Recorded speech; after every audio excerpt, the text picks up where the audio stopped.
recently watched a video where someone said that in spite of being married for a couple of years, they were not yet ready to have kids. And in that moment, I wished that I could reach to her through the phone to say, sis, I feel you. But believe me, you're never going to feel quite ready. Don't ask me why. That's just the way things are. One thing that shocked me when I had my kids is how much children cry. And my kids, they cry. Oh, they cry. I don't know if it has to do with the fact that they are girls or that they are twins or that I am myself sensitive. But I just expect that at over 4 years old, with, a grasp of basic words, they should be able to express themselves better, express their feelings better instead of crying. But every time they want something or don't want something, they resort to crying. If you give them food and they don't want to eat, they cry. And let me just say that most times they end up eating the food anyway. And not because you force them. If you want them to sleep, they cry. Without saying anything, you don't have to say anything or do anything. When it's time to wake up from the nap, they cry. They cry over everything. And most times, I just feel, like I said, it's unnecessary.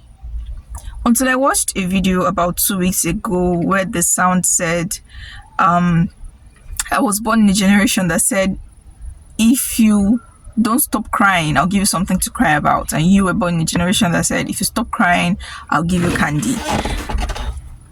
And that was when I realized that what I had been doing was twisted. Whenever they would cry over the seemingly silly things, I would send them off. Like, please, just go away. Go to your room and cry. Go inside and cry. When you finish crying, you come out. Close the door and cry. I don't want to hear it.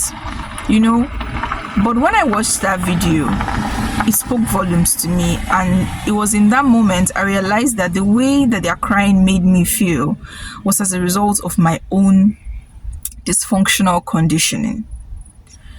And so last night at bedtime, we usually read bedtime stories. One of the twins was ready with her story. They choose the same story.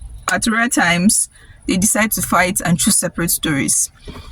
But she was ready, and twin B was over there hitting at a particular spot on her book, a spot that she had earlier torn and was being held together with a sellotape, with the kind of force that could very easily have torn it apart again. I went and read to the person who was ready. The other one continued what she was doing, whatever that was, until I had finished reading to twin A, and then she said she wanted to read her own story. And I just kept quiet. I didn't want to say anything because I didn't want to lose my cool. Usually, I would say, were you not here when we were reading? Will you close that book and put it aside? I kept quiet and she started crying. And when they cry like that, in that kind of instance, I would typically have said, just go out. If you don't want to sleep, those of us here want to sleep, just go out. When you finish crying, you can come back inside. But I didn't. I was calm. And instead, I went on Google and typed, why does my kids crying make me angry?